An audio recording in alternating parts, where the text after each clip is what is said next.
Bienvenue sur LF Inside, la chaîne numéro 1 sur le grand banditisme. Attention, notre but n'est pas de glorifier la délinquance ou les actes criminels. Pour nous, il s'agit de raconter ces faits et apprendre à mieux connaître un monde envahi par des fantasmes de réussite et d'argent. Bien souvent, les conséquences de ces actes sont la mort, la détention et une vie faite de violence et de cavale pour leurs acteurs. Nos films racontent leur trajectoire. Connaissez-vous l'histoire de Mouf, le plus gros trafiquant de cannabis français? Moufid Bouchibi, 41 ans, alias Mouf, ou encore le Fantôme, est le plus gros trafiquant de cannabis français. On vous a refait la story de Mouf, et vous allez voir, on a quelques surprises. Mouf, c'est 25 ans de clandestinité et de violence, des centaines de millions d'euros de drogue écoulés, un chiffre d'affaires annuel estimé d'environ 70 millions d'euros. Arrêté à Dubaï le 21 mars 2021 par la police locale, Moufid Bouchibi, c'est une longue cavale, de la France aux Émirats Arabes Unis, en passant par le Maghreb.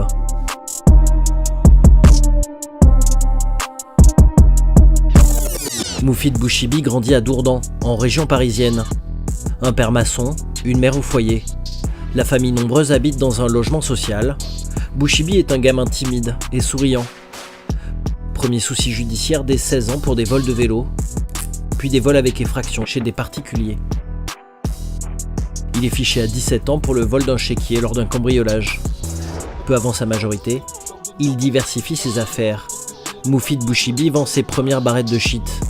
Le trafic se passe à côté de chez lui, sous le viaduc de Limours, en Essonne. Bouchibi part quelques mois en prison. À sa sortie, il part s'installer dans l'Est.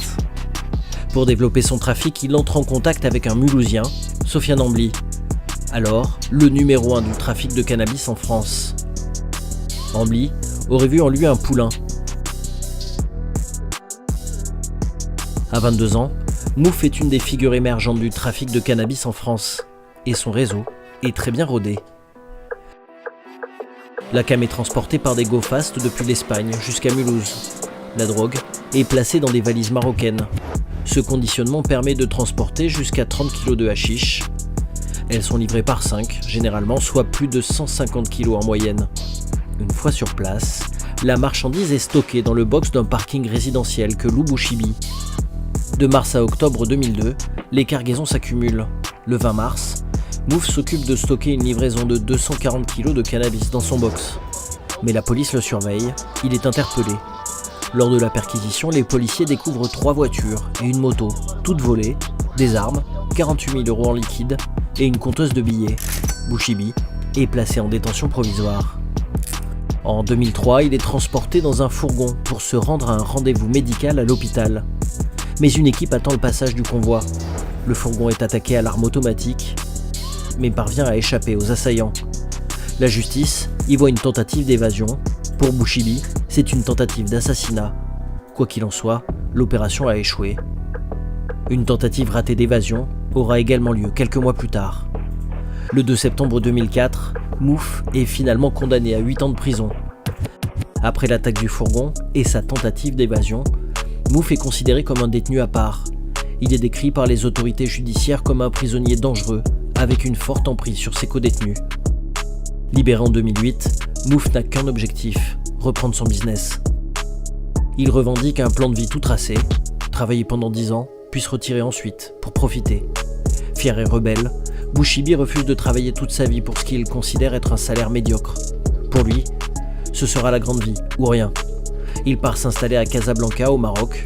Là-bas, il est en contact direct avec les producteurs de cannabis. Le pays est le premier producteur mondial de hashish. Dans la vallée du Rif, au nord-est, les cultures sont abondantes, près de 3000 tonnes par an, pour 50 000 hectares de surface. C'est l'une des premières sources du trafic en France. L'arrestation de son associé Sofiane Ambly en 2009 change la donne. À 30 ans, Mouf décide de prendre la tête du réseau. Il récupère les fournisseurs de son ancien associé, transport du cannabis par bateau ultra rapide, puis en voiture par convoi go fast. C'est une déclaration de guerre. Depuis sa cellule, Ambly commanditerait l'enlèvement de Mouf la même année. Bouchibi serait enfermé dans une cave. Ambly lui réclame 600 000 € pour le laisser sortir. Bouchibi en lâche 300 000 en cash. Il vit ça comme une humiliation, mais remet sa vengeance à plus tard. Le réseau de Mouf devient incontournable.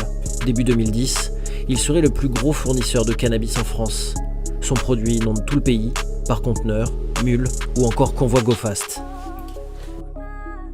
Un transport de la marchandise effectué via des voitures de grosses cylindrées, lancées à pleine allure sur les routes. Leur convoi s'étend sur des kilomètres. Un véhicule ouvre la voie pour assurer le périmètre. Une porteuse le suit, chargée de dope, et une voiture suiveuse s'occupe de la sécurité et des éventuelles filatures. Les conducteurs sont prêts à tout, même à risquer leur vie. En février 2011, Bouchibi affrète un convoi qui doit passer par le viaduc de Millau, mais la livraison est ébruitée. Un informateur avertit les gendarmes. Les forces de l'ordre mettent en place un dispositif d'ampleur. Un hélicoptère surveille la zone. Pour bloquer le convoi, les policiers simulent un accident. Au dernier moment, les GoFasters reniflent le piège et font demi-tour sur l'autoroute. Ils prennent tous les risques et roulent à 180 km/h en contresens. Passent un premier barrage de police avant de finalement échouer sur le second, quelques kilomètres plus loin. La gendarmerie arrête les conducteurs. Elle saisit 1,3 tonnes de cannabis dans le véhicule. Cette même année, les saisies se multiplient partout en France. En Isère, 1 tonne. Dans la Drôme, 1 tonne. À Mulhouse, 1 demi-tonne. Toutes attribuées au trafic de Bouchibi. Mais le natif de l'Essonne ne connaît pas la crise. Mouf s'implante dans l'immobilier au Maroc et en Algérie, où le roi du shit aurait fait construire un hôtel à plus de 10 millions d'euros dans la province de Sétif. Il gère le trafic comme une société. C'est un vrai chef d'entreprise. Il investit plus d'une centaine de millions d'euros à l'étranger. En 2013, les policiers retrouvent sa trace à Casablanca où une société immobilière est enregistrée à son nom. Mais Bouchibi a beaucoup d'infos et les tensions entre le Maroc et la France n'aident pas pour la coopération policière. Selon la police, il serait à partir de 2013 le plus gros trafiquant de cannabis français en activité. Bouchibi s'enfuit en Algérie. Le 22 septembre 2015, le tribunal correctionnel de Bordeaux le condamne par défaut à 20 ans de prison et 1 million d'euros d'amende. Il est condamné pour des faits remontant à 2011, une saisie de près de 800 kg de hache, une saisie attribuée à Bouchibi après l'exploitation de téléphones notamment. Mouf est désormais visé par un mandat d'arrêt international de la JIRS de Bordeaux. Inquiété par la police et ses concurrents, il fuit le Maghreb et pense pouvoir trouver refuge à des milliers de kilomètres de là. Il s'installe à Dubaï, une nouvelle destination tendance pour les trafiquants de l'époque de tous horizons. Luxe, plage de rêve et discrétion, Mouf pense être devenu intouchable. Il continue de gérer son réseau en utilisant 21 lignes distinctes. En 2020, les enquêteurs sont sur les traces du fantôme. Ils apprennent que Bouchibi aurait eu un accident de moto en Thaïlande. Le caïd aurait des séquelles, parmi lesquelles une démarche de boiteux. Puis un informateur anonyme dénonce sa présence à Dubaï. En mars 2021, grâce au système de reconnaissance faciale et à sa démarche, une caméra de surveillance l'identifie. Le plus gros trafiquant de drogue français est arrêté par les forces spéciales émiraties dans son hôtel de luxe à grand renfort de publicité. Quelques heures plus tard, il fait alors l'objet d'une demande d'extradition de la part des autorités françaises. C'est la fin d'une dizaine d'années de cavale. Rapatrié en France en mai 2021, il passe en procès à Bordeaux en septembre. Il est condamné le 9 septembre à 16 ans de prison pour l'affaire de 2011 et le tribunal correctionnel a sorti sa peine d'une amende de 6 millions d'euros. Le 15 décembre, s'ouvre le procès en appel de Mouf. Le procureur demande désormais 18 ans de prison et 3 millions d'euros d'amende. Mais l'avocat de Bouchibi relève de nombreuses erreurs de procédure et demande la relaxe de son client. Canel a suivi le jugement de Mouf pour LF Inside à Bordeaux. Alors en fait c'était le procès en appel de Moufid Bouchibi et c'était pour faire suite on va dire à la première instance qui avait été rendue au mois de septembre qu'il avait condamné au départ à 16 ans de prison et à 3 millions d'euros d'amende. Et là en fait aujourd'hui Moufid Bouchibi il a encore été condamné par la cour d'appel à 18 ans de prison et à plus de 3 millions d'euros d'amende aussi. Et il est où Moufid Bouchibi aujourd'hui ? Moufid Bouchibi, il n'était pas présent aujourd'hui. Il est en ce moment à la prison de Gradignan à côté de Bordeaux.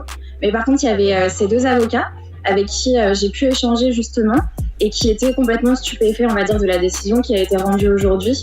Car pour eux, ce n'est pas possible. En fait, il y a eu tellement d'erreurs de procédure dans ce procès que normalement leur client Moufid Bouchibi aurait dû être acquitté. Et c'est quoi justement ces vices de procédure? Parce qu'en fait, il y avait déjà eu, lors de la première instance, la question en fait de l'extradition de Moufiq Bouchibi qui avait été mise en cause. Parce qu'en fait, il faut savoir donc que Moufiq Bouchibi il avait été retrouvé au mois de mai à Dubaï. Et en fait, il avait été ramené en France par les autorités, par la police. Mais il n'y avait pas eu de procédure en fait d'extradition qui avait été mise en place. Donc ces avocats ont testé ça en première instance. Il me semble qu'il y a autre chose que ces avocats contestent. Et ça, c'est plus problématique encore. Exactement. Alors les avocats contestent aussi.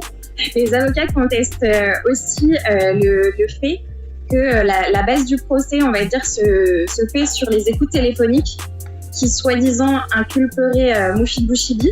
C'est le seul élément de preuve en fait dans ce procès. Or, ces scellés ont été détruits en 2019, donc on ne peut plus y avoir accès.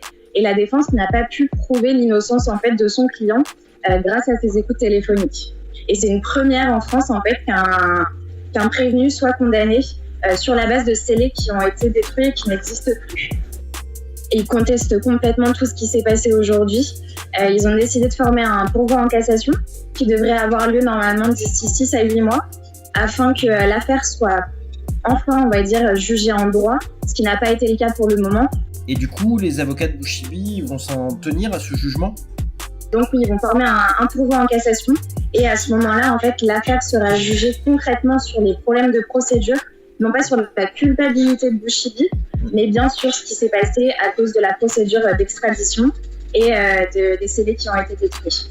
Ok, et merci beaucoup Canel, c'est sympa de nous avoir tenus au courant et du coup peut-être à dans 6 mois peut-être. À la prochaine.